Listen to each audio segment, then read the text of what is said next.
Hi అండి, అందరికీ నమస్కారం. శ్రీ మాత్రే నమః, శ్రీ వారాహి మాతే నమః.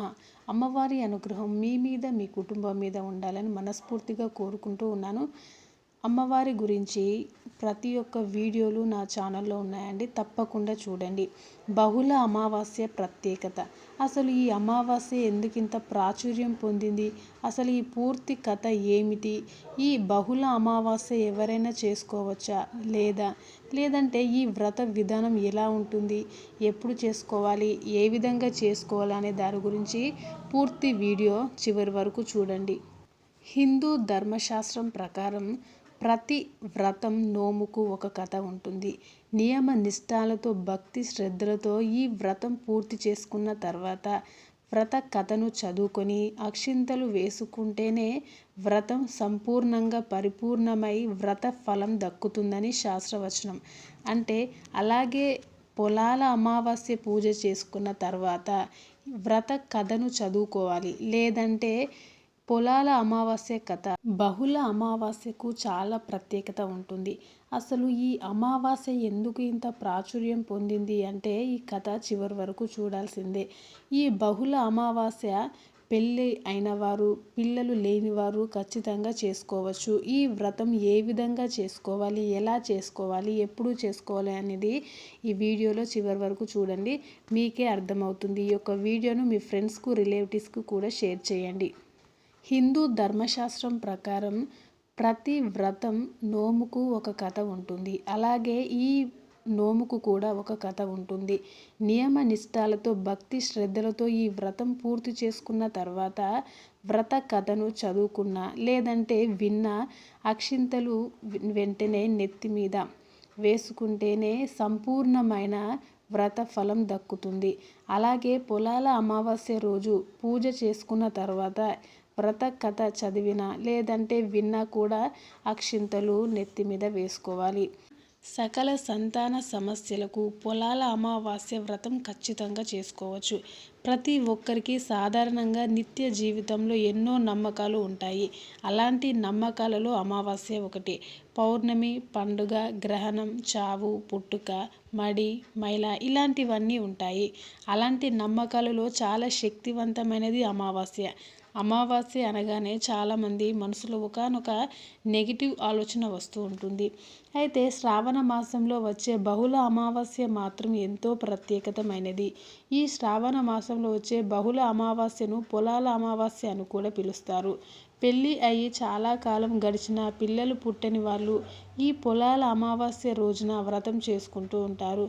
కేవలం పిల్లలు పుట్టని వాళ్ళే కాదు, పిల్లల ఆరోగ్యం, జీవితం బాగుండాలని కోరుకునే ప్రతి ఒక్కరూ ఈ యొక్క వ్రతాన్ని చేసుకోవచ్చు.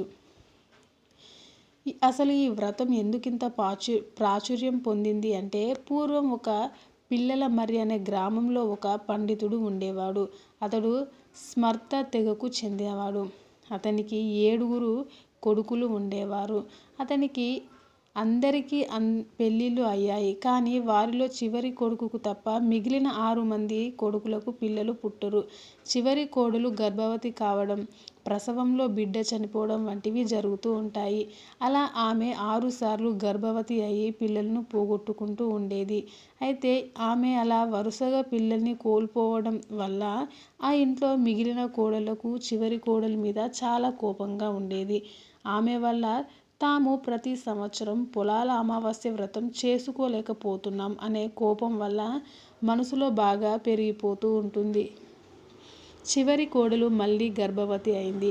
అయితే ఈసారి ఏమైనా బిడ్డ చనిపోవడం లాంటివి జరిగితే తమకు పూజ చేసుకోవడం కుదరదు అని 6 మంది కోడళ్లకు కలిసి చివరి కోడలికి దూరంగా ఉండి వ్రతం చేసుకోవాలని అనుకుంటారు.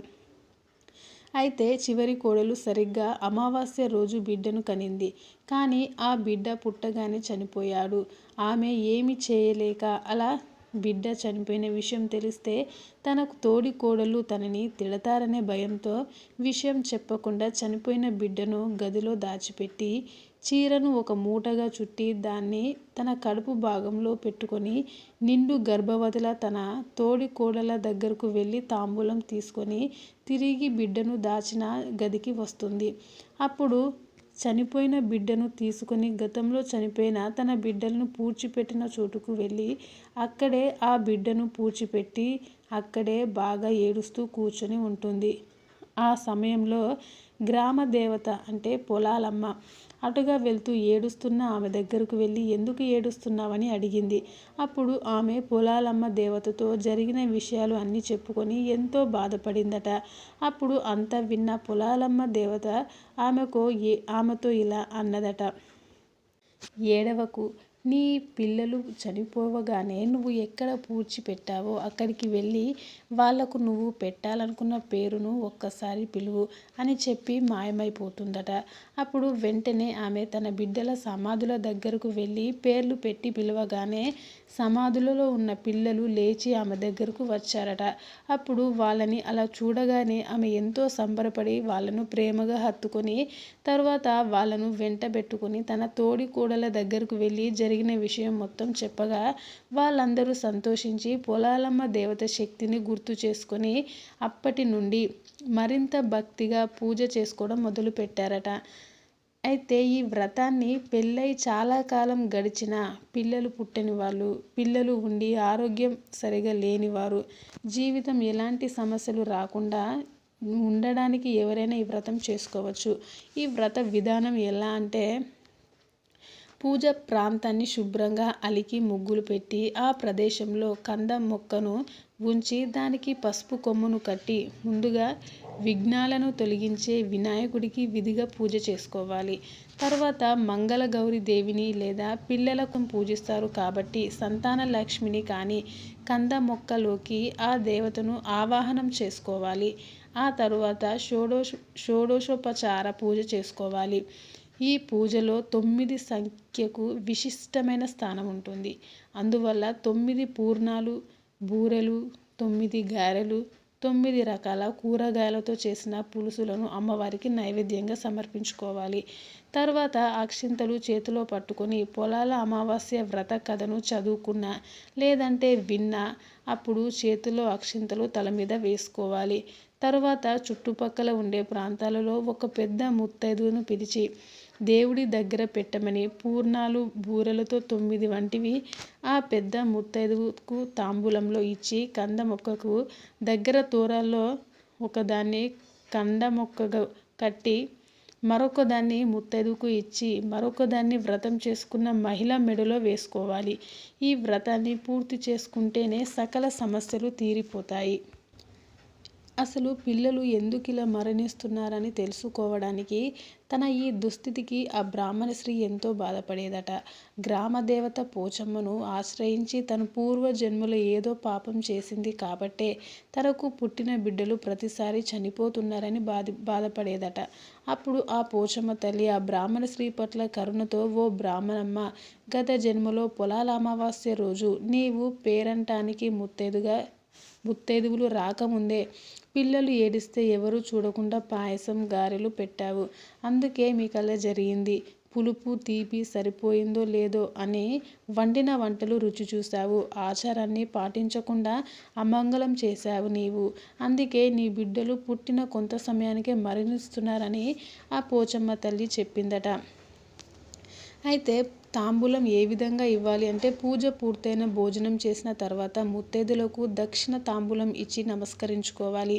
తర్వాత శక్తి కొద్దీ దాన ధర్మాలు చేయాలి. ఇలా చేయడం వల్ల మంచి సంతానం కలుగుతుంది. అంతేకాకుండా పొలాల అమావాస్య పూజ చేయడం వల్ల పుట్టిన పిల్లలు మరణించకుండా కలరా, మలేరియా, మశూచి తదితర వ్యాధులు రాకుండా కాపాడుకోవచ్చు అని పోచమ్మ బ్రాహ్మణ స్త్రీకి వివరించారట. పోచమ్మ చెప్పినట్లుగా పొలాల అమావాస్య వ్రతాన్ని చేసిన ఆమె తిరిగి తన బిడ్డల్ని పొందినట్లు పురాణాల్లో కూడా వివరించారు. కాబట్టి సంతాన శ్రేయస్సు కోరుకునేవారు పొలాల అమావాస్య రోజున తప్పకుండా ఇలా చేసుకోవాలి. తప్పకుండా అమ్మవారి అనుగ్రహం మీ మీద, మీ కుటుంబం మీద ఉంటుంది. ఇలా ప్రతి ఒక్క దేవుడి గురించి, కథల గురించి, వ్రతాల గురించి, పూజల గురించి చూడాలనుకుంటే నా ఛానల్ని సబ్స్క్రైబ్ చేసుకోండి. మీరు మీ ఫ్రెండ్స్కి, రిలేటివ్స్కి కూడా నా వీడియోస్ని షేర్ చేయండి. తప్పకుండా సబ్స్క్రైబ్ చేసుకోండి. Thanks for watching this video. Please subscribe my channel.